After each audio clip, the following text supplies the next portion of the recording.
Previously on Let's Play Dishonored. He knew.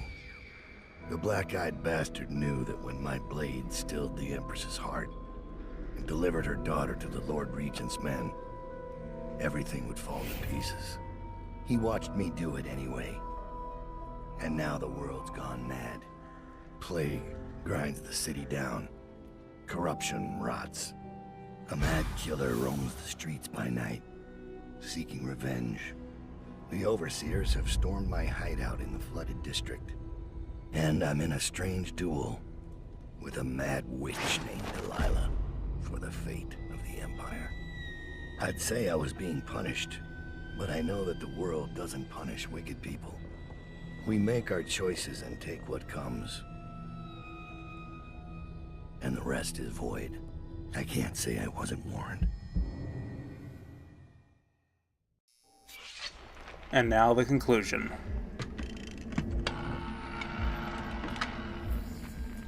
The men are recovering well from the attack, but they don't understand the danger they're in. My mother warned me never to make an enemy of a witch.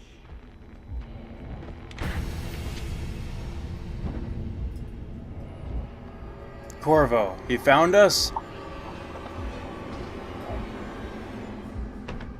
Corvo, here to settle our debt. You understand, I won't make this easy for you. Well, looks like we're going to have to fight him. And as expected, being the player character, he's very fast on his feet, as we demonstrated while playing as him. Defeating him is not going to be easy.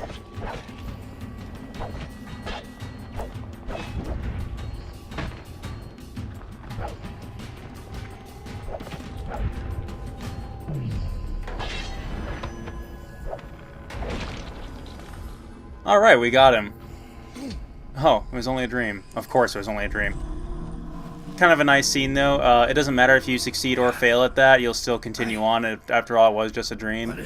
But we get a special mission clear objective if we do manage to succeed at that during the status screen at the end. So, welcome to the Brigmore Witches. This is the final DLC in Dishonored, and we'll be playing it on the Xbox One version of Dishonored, the Definitive Edition.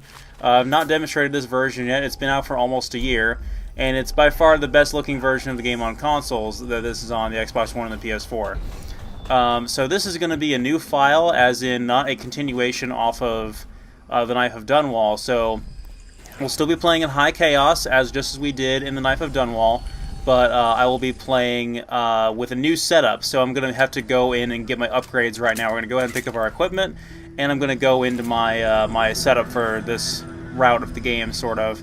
But like I said, if you had already a save file from the Knife of Dunwall, you could continue on into the Brigmore Witches with your existing save file, and all of your powers would remain the same. So all of your development would just be carried over, which is pretty nice.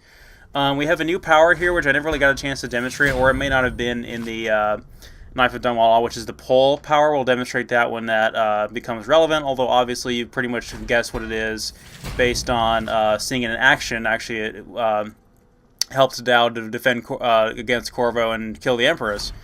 So I want to get Summoned Assassin level 1, I want to get Pull 1, I want to get Shadow Kill, and I want to get Bloodthirsty. Shadow Kill, I've already described what that does. I think I used it in the Knife of Dunwall.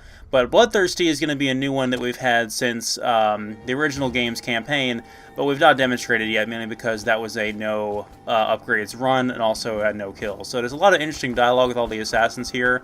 We can't actually leave the hideout and go outside like this level is in the previous two incarnations of the game.